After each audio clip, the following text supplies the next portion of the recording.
Looking back, it's almost hard to remember how quickly the war in Afghanistan appeared to be over.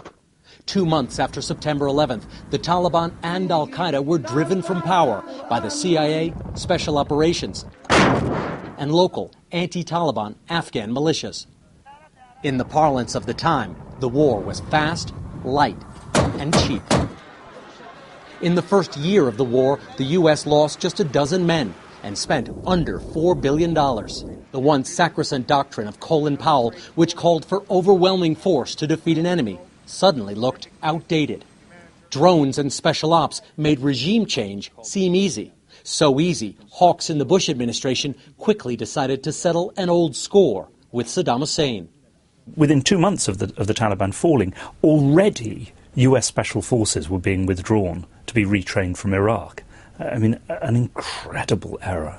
As the Iraq war grew more difficult, troops, money, and intelligence assets were all siphoned to Baghdad.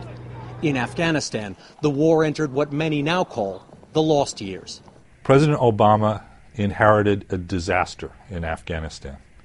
Many Americans say they don't want to be in a quagmire. I got bad news. We're in a quagmire, and we've been in a quagmire in Afghanistan since probably 2007. We neglected this war. We failed to resource it.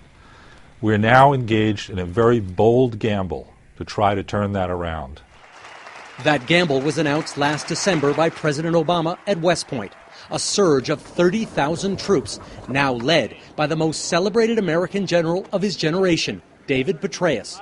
But the war here in Afghanistan, now longer than Vietnam and running $5.5 billion a month, has faltered not just on the battlefield. Politically, the U.S. has struggled with Afghan President Hamid Karzai. Often called Afghanistan's democratically elected president, Karzai wasn't elected at all. Elections last summer were thrown out because of massive voter fraud by Karzai's supporters. The U.S. turned a blind eye and accepted Karzai as the best available option. Karzai is the man we selected. We picked him to be president of Afghanistan, and we let him get away last year with not only stealing the election, but with really grand larceny during the election. But he's the partner we have. He's the man we have to work with today.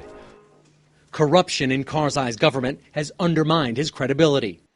Just this year, officials were absconding with $10 million a day from Kabul's airport. Now it's up to General Petraeus to turn around the war and bolster President Karzai.